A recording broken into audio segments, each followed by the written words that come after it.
Nafarroa luze zabalean, badira jende susten ari diren herri eta haranak, baina badira baita ere, leku horietan bizitza sustatzen eta sostengatzen ari diren pertsona eta proiektu berritzaileak eta eraldatzaileak.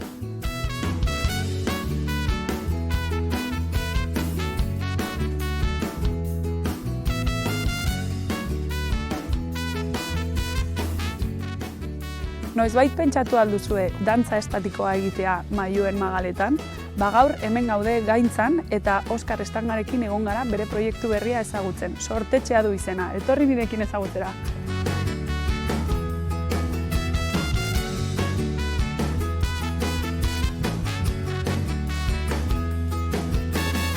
Kaixo? Kaixo, Zer moduz? Etorri. Hau alda, sortetxea hor ikusten du kartela. Hau da sortetxea. Eta hau da ikusiko Gaintza, dugu. Nafarroko Gaintza, bai, ongi etorriak, vale. Plazerra hondiz, mila esker etortzeagatik. Guazen ba? Venga. Herri txiki baten sortu nintzen, badazpada agurtzen dut orain. Ezin bada ez dugu eginen, baina geuk esan da. Zurekin hitz egin nuen aldian, enituen bukatu esaldiak, leio baten alboan nago Bueno, orain. kaixo, egunon. Egunon, Esaidazu nortzaren eta zer egiten dugun hemen. Oskar Estanga naiz, Gaintzako semea, 46 urte ditut, eta hemen gaude Gaintzan, sortetxean. Ni bertan jaio nintzen etxe honetan, 14 urteak arte hementxe bizi nintzen, Iruñera joan nintzen gero ikastera, interno, sekulako bidaia izan zen eretzako, eta magisteritza ikasi nuen, baina eskolan aritu beharrean, bertsolaritzan aritu nintzen, batukadan aritu nintzen, DJ aritu nintzen, antzerkian ibili nintzen, pixkat horre esploratzen, bizitzeko modu ezberdina, baserrian ez nuen nahi, eta horien denetan lekurik gustoko lekurik topatu ez, eta azken urtetan mugimendu librea, dantza librea ezagutu nuen, hori garatzen ari naiz, eta aukera sortu zitzaidan, edo sortu zait, hemen Gaintzan, sortetxean, espazio hau sortzeko, sortetxea, eta horren bueltan gabiltza hemen, hori da. Eta sortetxea, kontatu diazunarekin, ulertzen dut, zure etxean egin duzula, ez? Edo ze historia dauka leku honek? Bai, sortetxearen izena da bikoitza, ez? Edo zentzua, izenaren zentzua, alde batetik, ni neu sortutako etxea delako, bai, baino bestetik, sorkuntzarako etxe bat edo birsortzeko etxe bat, gustatu zitzaidan konzeptu hori, bai.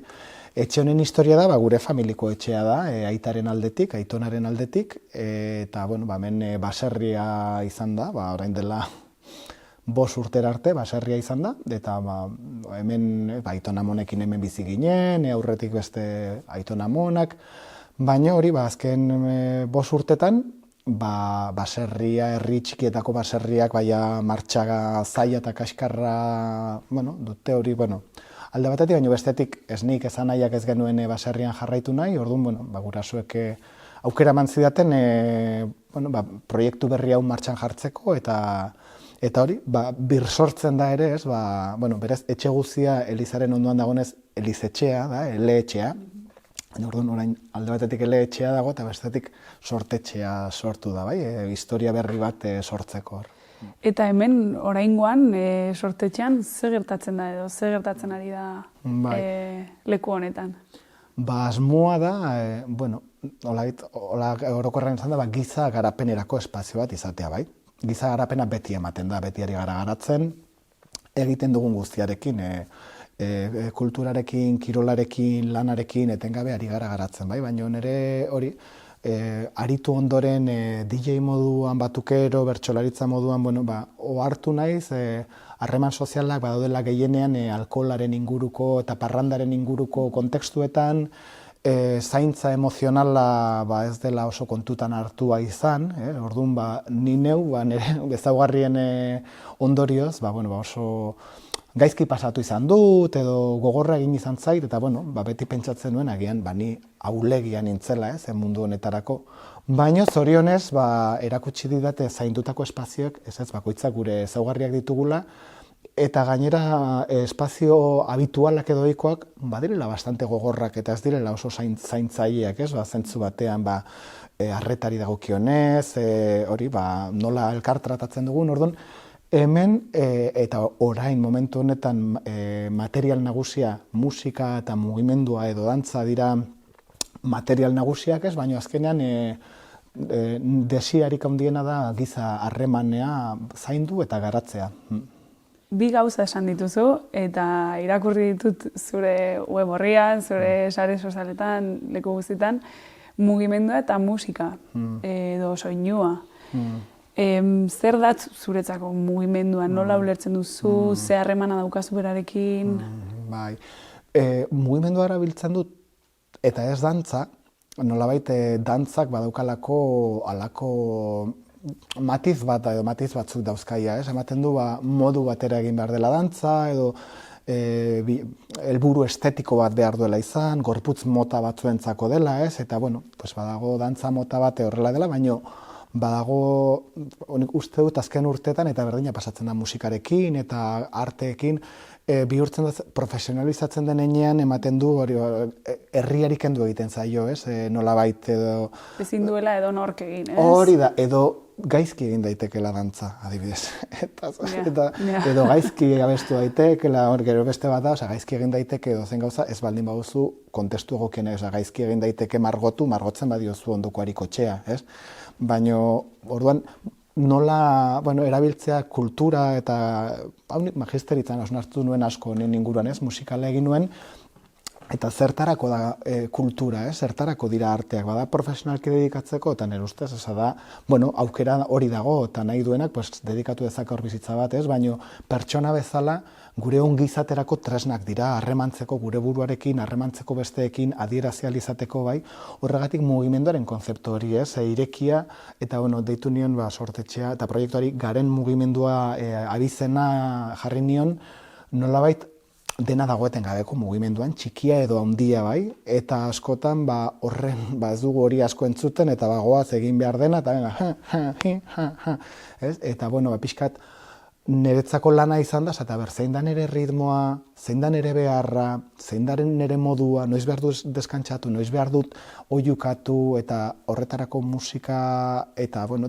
espazio zainduak tresna ederra dira bai, eta musika ere oso kontzeptu irekia, zen musika bakoitzaren lotuta dago, orain ja ezain beste nazi da hori, baina hori barenago, pijoak entzun behar zuten modua, eta dantzatzen da, Rafaela entzuten baldin bauzu, egin behar zu, esplotez, dena pautatua dago nola bait, eta oso, eta hori ere, uste dut nahiko mugatzailea esan daitekela, ongi dago nortasun bat edukitzea eta beharrezkoa da ere struktura pixka bat, baina nik uste dut gaudela garaian ere, hortikan pixkat esploratu ezakegun, eta soinuak berez eta ideiek berez duten kutsu hori nola bizitzen dugun, hor badago sortzeko eta bir sortzeko mundu bat. Eta, formatkuntza horiek, ulertzen dut, jarri dituzula hemen praktikan, zenolako klasea deitzen dira, edo sesioak deitzen dira, nola deitzen dituzu, eta zen motatakoak aurkitu ditzazkegu hemen sortetxean. Esan dezaket, orain bertan, nire oinarriak direla 3.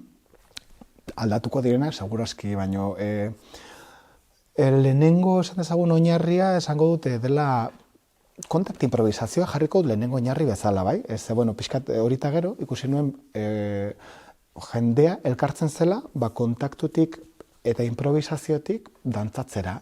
Eta niretzako iraultzaile izan zen hori, zenik hori parranda batean musika jartzen ibilita, kuadrillako zirkulo hori puskatzeko eta kostatzen zitzaidan pila bat, eta errepente ikusi nuen hori, zeudela espazioiek non entzuten genuen gravitatea, entzuten genuen lurra, entzuten genuen bestearen mugimendua, eta maitemindu nintzen ere horrekin, deitzen diot berbena berria, bai? Hori edo romeria berria, azkenean modua gozaldu, eta hasi nintzen formatzen ere denbora askoz, hori berez asmatu zuten dantza kontemporanea eta arte martzialak egiten zituen jende batek, hasi zen esploratzen, orduan oso gorputz mota bereziak ziren, eta hori erreskatatu dute dantza kontemporanea egiten duen jendeak bereziki, bere gauzetarako. Baina ni nire herrigintzako edo gaina nire perfila ez denez bat ere pro zentzu horretan esan dezagunez, nire obsesioa izan da nola hori praktikatu ahal izan edo zein pertsonekin azkenean hori uste dudalako garrantzitsuak eta oso elikagarriak direla, elkar harremantzeko espazioak zaintzatik eta kontaktuak suposatzen duen guztiarekin onerako eta txarrerako, bai? Ze kontaktuaren ondorioz abuso asko egon dira eta daude, baina aldiz dago nutrizio asko, ez? Sexualitatea ere orain dira tema bat oso nahasi dagoena eta zorionez asko ari dena lantzen, ez? Orduan, bueno, hori urte askotan landu dut eta orain ekartzen dut hortik inspiratutako saioak bi motatan alde batetik diozun bezala klase edo gidatutako espazio batzutan non gida horrek eraman dezake bakoitza sakondu edo iritsi ahal izatera, ez, leku batzuetatik mugitzera, bestela zaila izango zena deskubritzea, eta elikatu dezake horrek bere mugitzeko modua, bai? Alde batetik klase edo saio horiek, baina bestetik jam sesio edo saio ireki horiek, erromeria berri horiek, non etortzen garen jendea handik eta hemendik, ongi gozalduta, ongi dutxatuta, eta errespetu guztiarekin, improvisatzen dugun, jolasten dugun, dantzatzen dugun, hori da esan dezagun pilaretako bat, bai? Eta igual hori lehenengoetakoa izan zena, bai? Beste bat, ni hor negoena kontakt improvisazio ikasten, zaten, niri gauza asko mugitzen zaizkit hemen, juntatu pelbisarekin eta rodatu, eta gauza asko mugitzen zaizkit. Orduan, hor deskubritu nuen Rio Abierto deitzen den beste eskola bat, non hauek gorputz fisikoaren mugimenduaren bidez, arreta jartzen dute ere gorputz emozionala, gorputz energetikoa, inkluso gorputz espirituala, ez? Oso ongi jakin gabe zer den hori, baina onartuta gorputzaz gain badaudela beste tekstura batzuk, beste densidade batzuk, orduan hor 8 urteko, asteroko klaseak, 3 urteko formakuntza, beste 3 urteko akonpainamentoa, hori izan da opari bat, pixkat aukera eman didalako, begiratu ahal izateko ez bakarrik gorputz fisikoan, baizik eta beste koxka horietan, eta ere ohartzeko hori ezberdina dela mugimendu bat lurrari lotua dagona, mugimendu bat besoi eta bihotzari lotuta dagona, edo, ordan hori da esan dezagun beste oinarrietako bat, bai, Rio Abierto, movimiento expresibo hori, bai.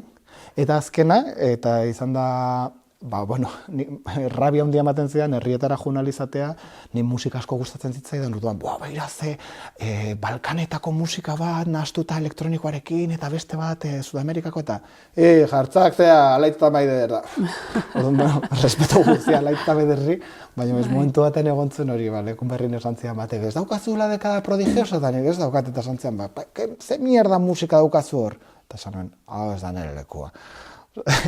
Orduan, baino ez nekien zer egin, hainbeste gustatzen zaidan musika horrekin, eta deskubritu nuen, badagoela formula bat, DJ saioak egiteko, 2 ordukoa gutxi gora bera, non dantzariak konprometitzen diren zapatari gabe dantzatzera, sustantziari gabe dantzatzera, eta hitzik gabe dantzatzera.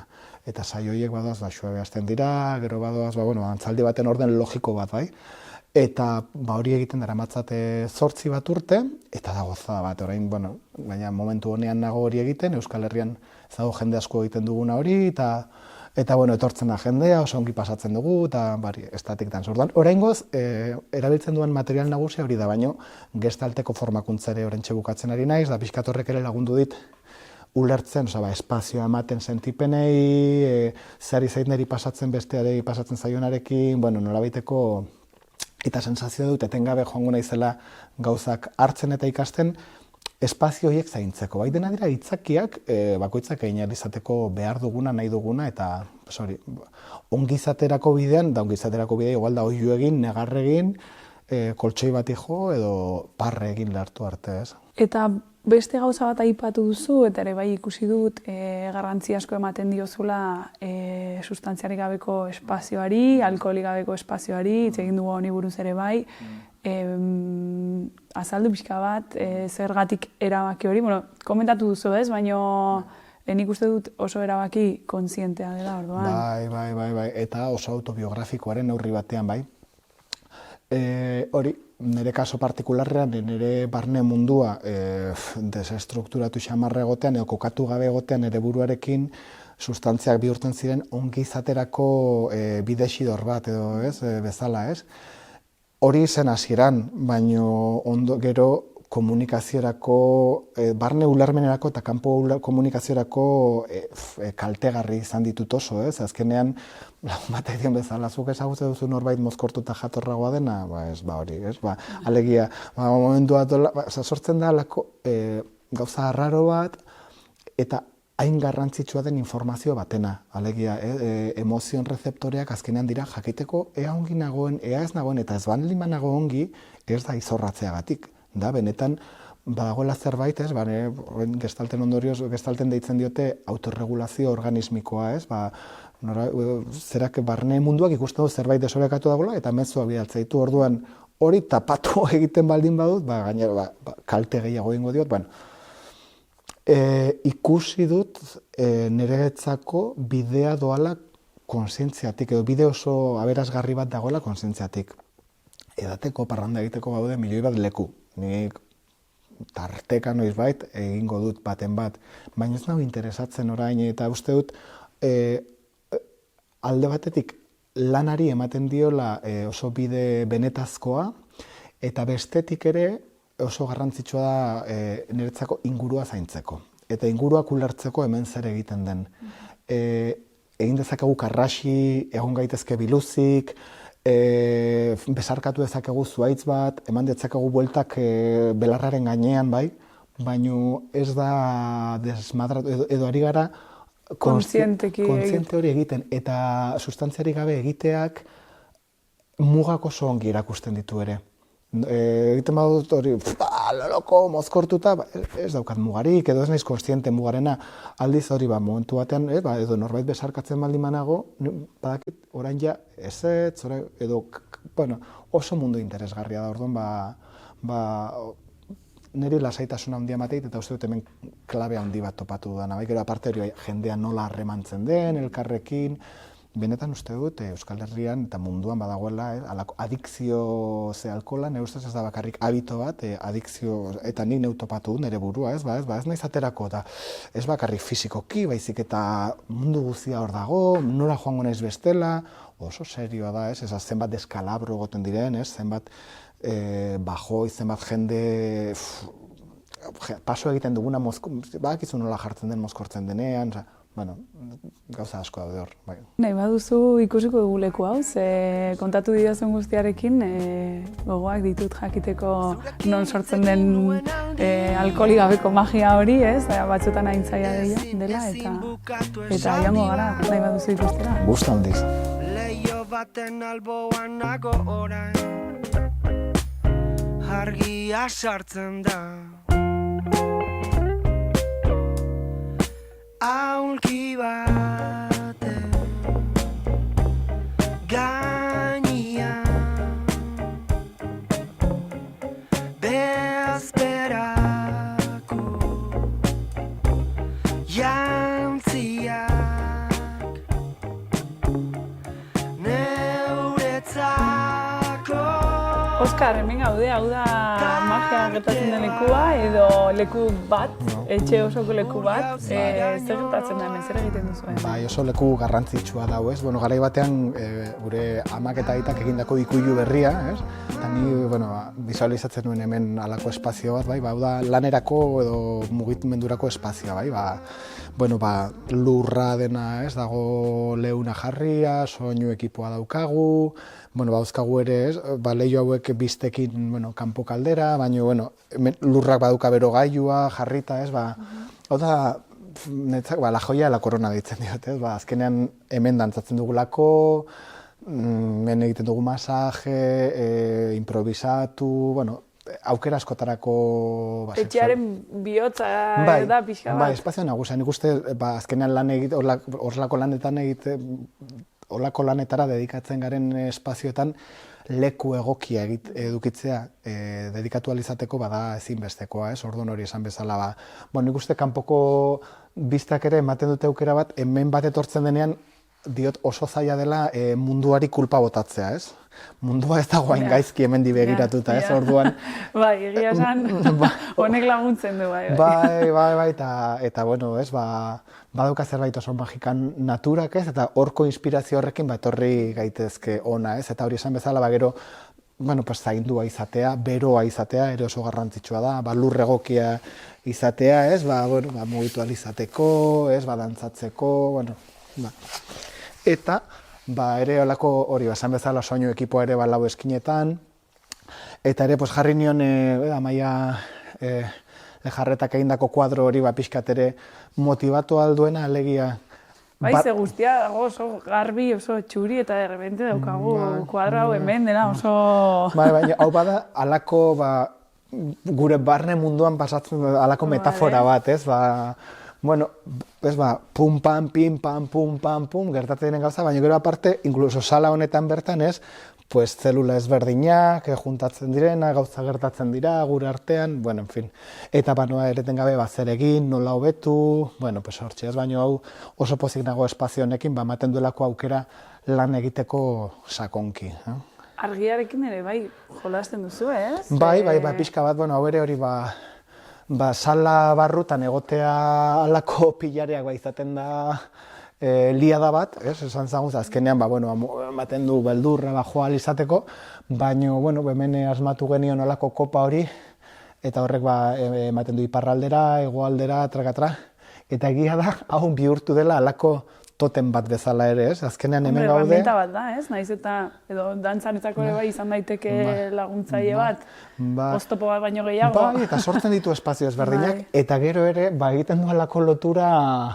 esan dezagun, goiko espazioekin, eta goran ezagu hemen bizi gara, baina badaude espazioak, eta ez diot bakarrik terraza, ez, baizik, eta, bueno, ez, tribu guztiek jartzen dituzte bere totemak, ez, orduan, bueno, gureak ere asmatzen joatea, ez, eta hori, bazkenean nahi nuen, iparra egoa, ekialde, egoalde, eta esaten zidan, arkitektoak eginakik esaten zidan, lau jartzen mauzu, emango du Eliza egoan jarri zortzi, eta orduan, bueno, gehitu genizkion, eta, oso pozik nago espazionekin, hau da, esan dezagun etxeko, bueno, perla, edo, bai. Baina, hemen bakarrik lana egiten da, gero etxeak ditu beste espazio batzuk, ez? Agian ikusiko dugu non gertatzen diren harreman gehiago eta non ezagutzen den jendea. Horixe eta non atxeden, bueno, gauza asko. Goazen ba.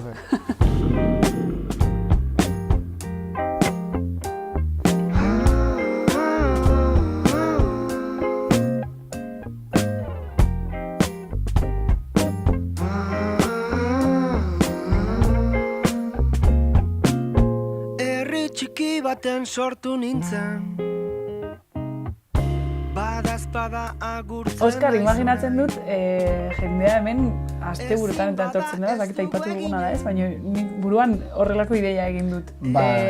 Horretarako logelak, bazkaria ere bai, dena behar da hemen. Bai, prestatuta dago hori egonaldiak egin ahal izateko, hori bueno, asteburukoak kursoan zehar, baina bueno, oporraldietan pixka luzeagoak eta baina bai, normalean oraingo ze horrela dijoa, eta ez da etxe rural ohiko bat, ez, bueno, sustantziarik gabe lan egitean eta hori, bueno, ez dut irekitzen etxe rural edo landetxe ohiko bat bezala, bai. Baina hori, astebururako, jendeak eduki dezala aukera lo egiteko, deskantsatzeko, bai, bueno, oso garrantzitsua dela, garen mugimenduan, mugimendu geldoa ere oso garrantzitsua delako, ez? Deskantzatu behar da, ez? Pizka da. Asko, gaude nahiko gaine, behar handienetako bat nik uste deskantsuaren ere badela garai honetan, baina, bueno, Eta gero hori, pues badaukagu jantokia. Mai luzea ikusten du, jende asko etortzen da. Moldatu daiteke, bai, azkenean, bueno, etortzen dira asteburu pasa, baina egun solteetan eta asteburu hontan egin genuen static dance saio bat, eta, bueno, pues badago prestatuta gero jendeak ekartzen du bere janaria, jaten dugu, bai. Eta zer gertatzen da, hemen, ze mai honetan... Hitz egingo da, mai honetan mugitzen da mundua, mundu berria. Bueno, da nahiko espazio klabea, ez? Badakigu harremantzeko espori jantokien, ez? Badela harremantzeko espazio garrantzitsuenetako bat, eta hemengo proposamenak badira, mai honen bueltan besteak entzutea, edozein iritzi errespetatu ahal izatea, bai, bestei ez esatea zer egin behar duten, ez? Bakoitzak hori badu bere esperientzia, alegia bakoitza adierazi ahal izateko bere modura ere, ez? Eta oso espazio klabea, eta lotuta dago sukaldearekin ere. Basierrietan sukaldea leku oso garrantzitsua izaten da normalean, hemen ere bai uste dut, ez? Baiz eta ez izan... Baserriko estiloa, hori da. Hemen arkumeak lasai dabiltza, honengatik. Ze, bueno, azkenean, hemen bi aukera eskaintzen ditut edo ari naiz garatzen, bai? Bueno, ez dut esan urte bat daramakit, urte eta gutxi, orduan oraindik forma ematen ari naiz, bai? Baina aukeretako bat da norbait sukaldatzeko ekartzen dut, eta normalean edo vegetarianoa edo veganoa izaten da postua. Ni neu hartu naizelako nola aldatzen den nire digestioekiko, nire emozioekiko, harremana nola aldatzen den janari mota horrekin, ez? Nik ez nuke esango naizela vegetariano edo vegano estriktoa, baina, baserrian 24 ordutan haragia jatetik, oso tarteka jatera, nabaritzen dut ezberdintasuna, eta horrek eragina du nigan, baina eragina du ere inguruan ere zer konsumitzen dugun, eta nongoa den konsumitzen duguna, eta noski mundu mailan, ez? Orduan, hor ere badago bide bat. Orduan, etortzen dira batzutan pertsonak sukaldatzera, non sukaldatzen duten filosofia horien barruan, eta bestetan, emate dut aukera janari autogestionatua izateko ere. Askotan lujo bat da, ez? Eta ez daukagu aukerarik ordaintzeko edo ez dugu nahi, edo gure lehentasunetan ez da hori egitea, orduan eskuragarri egin ahal izateko egonaldiare, ematen dut aukera, hemen bakoitza bere gauza egiteko, eta hor ere sustatzen. Gero polita da, gero garbi gelditzen da, sustatzeko hori ez, ere ez harreman oinarrizko hori ez, espazioa hartu, eta hori nik uste ia jende askok dakiela sukaldatzen osasuntxu eta zaintzen osasuntxu, eta ere polita da harreman hori ez, pim, pam, pum, pam, pim.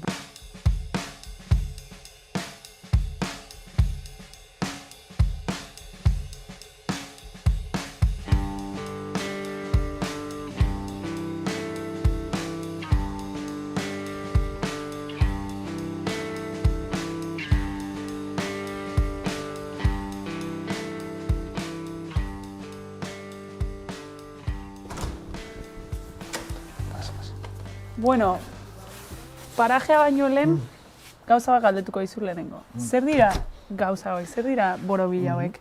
Hauek dira Euskal Baserrien iraultza edo prozesuen, ezaugarri edo simbolo bat, garai batean ziren belar siloak, hemen belarra gordetzen zuten egurako, siloko belarra egiteko, ez dugu aipatu edo zeharka, baina ikuiluak ziren, ongarritegiak ziren, ganbarak ziren, eta baserri autentikoa. Baserri autentikoa, bai, eta hori, orain hori dena egiten dugu, eta hemen gela bat dago bere komunarekin ere, hori, eta gero hor gainean lehenago uralitazko teilatu batzuk ziren, orain, ingurua ikusi ahal izateko espazioak, eta, iraultza horretan, lehenago lanerako espazioak ziren, orain bizitzeko espazioak sortzea izan da hemengo iraultza. Baina, esan duzu, bueltatu zarela, eta nola ez zara bueltatuko leku honetara, gustatuko litzaidaken ni horrelako bat ikustea egunero, ez? Leku oso polita da, baina, egia da, hori igual ez dakiz emate egun baldin badara matzazu hemen, alegia, badu bere gogortasuna herriak eta badakigu, ez? Naturak indarra handia du, baina gu izaki gizartekoak gara, ez? Eta ordu asko dira hemen naturarekin bakarrik aislatuta umeak bete lurara eman behar. Zentzu horretan baditu bere prezioak ere, eta hori ere nik uste garrantzitsua dela mahai gainean jartzea eta aipatzea. Apostu berezi bat da, edozein lekutara joateko kotxea hartu behar da, badu netzako apostu bat da, eta oso pozik nagoen apostu bat da, eta bere alderdi guztiekin, ez? Orduan, eskerrik asko ama natura, eskerrik asko familia, eta eskerrik asko lan egin ahal izatea, hemen jendearekin, eta pixkatu uztartuz hemengo naturaren bakardade hori, eta hemengo lanaren jendarte elikagarri hori. Espero dut apostu honek denboran irauntzea, eta jendea leku hau ezagutzea geroz eta gehiago, jendeak mugimenduarekin hausnarketa hori egitea, eta zure lana aurrera jarraitza. Mila esker zuen arretagatik, poza handia eman dit zuen bisitak ez, eta zuen interesak, eta hori xe, nire ez dago atzera bueltarik, hemen jarraituko dut. Jarraitu. Nire mugimendutxuan, beraz, mila esker da nahi zuen arte.